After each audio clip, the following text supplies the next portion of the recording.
BBC News. And now it's time for You and Yours with Julian Warwicker. Hello, good afternoon. On today's programme, if you've bid for those Olympics tickets, you'll start paying for them today, but you won't yet know which events you're going to see. I'm on the couch later. Being a stable person, low on neuroticism, you are well prepared to interview people or to be broadcasted to millions. Then your conscientiousness allows you to be always well prepared for the programs and keep on the schedules. I think you have a very good profile for the radio presenter. Which I think is for others to decide. We will, though, look at the power of psychological profiling. And now, as more and more of us go online and a good number of us use social networking websites, it's getting ever harder to remove ourselves from the clutches of the advertisers. And the more they can find out about us, the more sophisticated their targeting of individuals and products. Now, take Facebook as an example, where people share a lot of information about themselves, sometimes a little more than they probably should. Advertising insiders say if they could get hold of that information, they could revolutionise the way products are marketed to us. Well, 2 PhD psychology students think they've found a way to help advertisers do just that.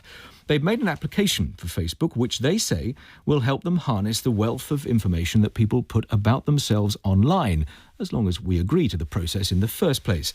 They're David Stilwell from the University of Nottingham and Michal Kosinski from Cambridge University, and I logged onto Facebook with them. Our application is called My Personality. So if you're on Facebook, you can just do a search for My Personality, and then it should be top of the list, hopefully.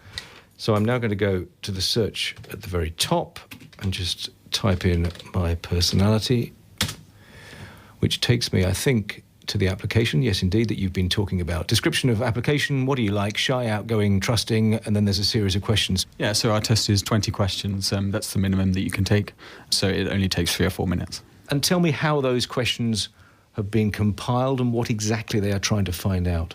This is most widely used kind of a questionnaire in psychology. And they are testing your personality on 5 dimensions, which is openness, conscientiousness, agreeableness, extroversion, and neuroticism. So explain the scientific basis behind it. We'll all be aware of the umpteen times in life that we are asked an array of sweeping questions that we don't always think are terribly relevant. Why is this one different? This questionnaire, the system is 20 years old.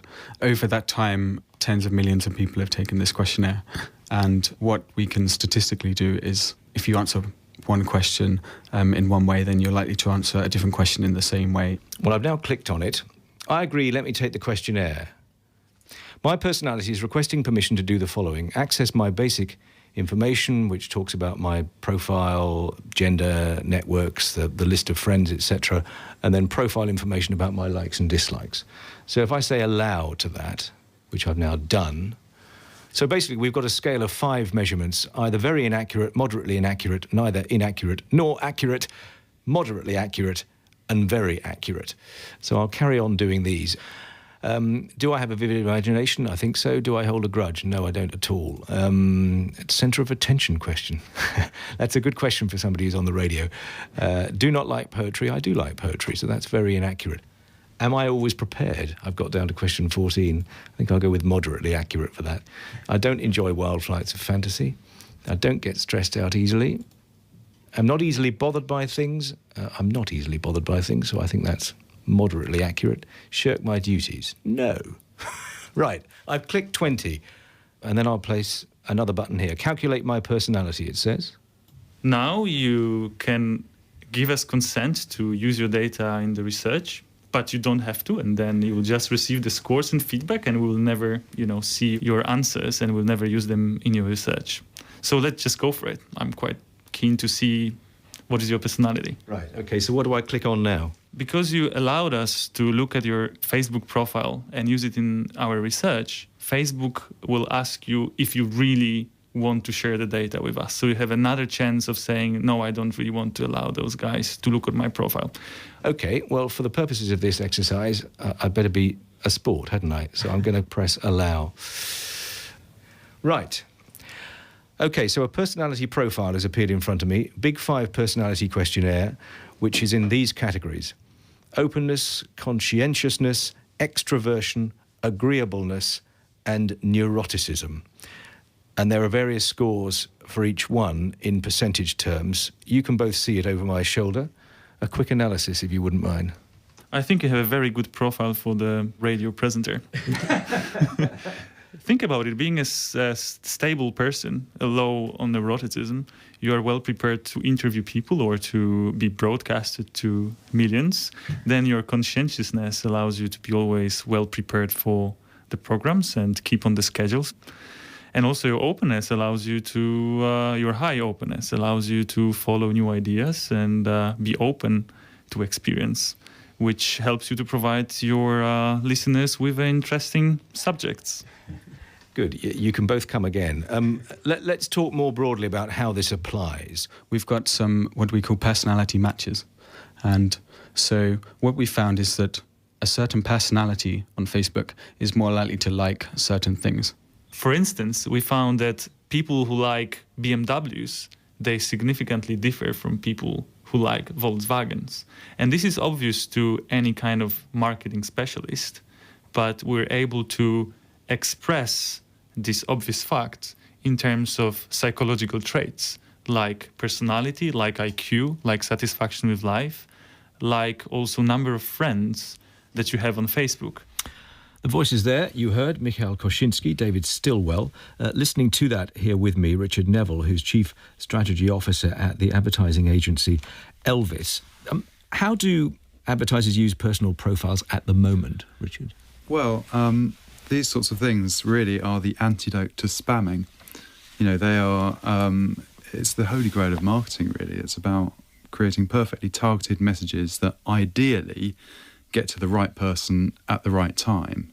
And, you know, companies like Amazon sort of pioneered a lot of these techniques, and you see a lot of this kind of work on Amazon.co.uk now. So every single search you do contributes to their profiling data. But do theirs always work? I mean, it's not just Amazon, but I can think of another number of examples recently where, having not bought very much via a particular website, they might send me a list of things that I ought to like, and they're very arbitrary, it always seems to me. Absolutely. There's all sorts of problems with this area. I mean, if I recently searched for some stuff on Amazon and I was inadvertently logged into my wife's Amazon account, and sure enough, her Amazon homepage is still covered in my preferences now.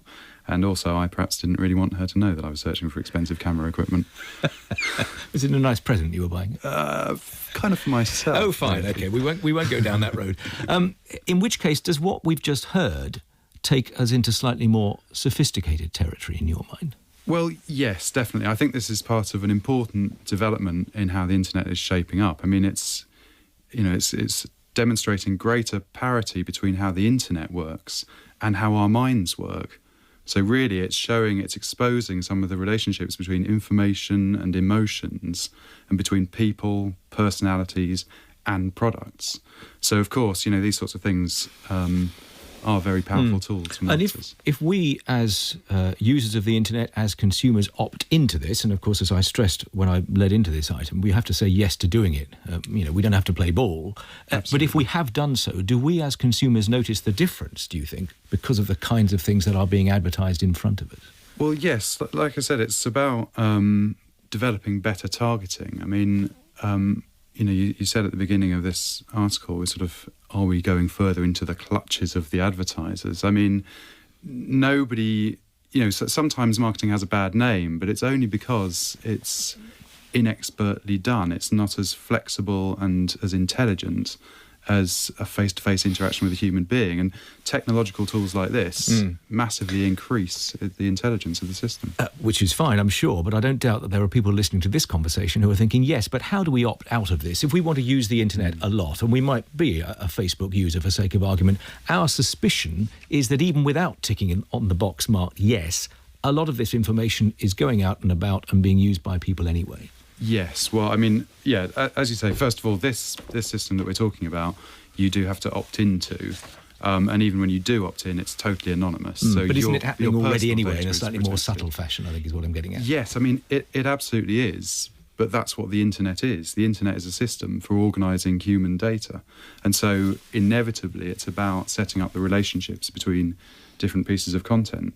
And really, the better that system is, the more beneficial it is. So if you agree that the internet is useful, tools like this only make it better. Richard Neville, thank you very much for coming in. Thanks very much.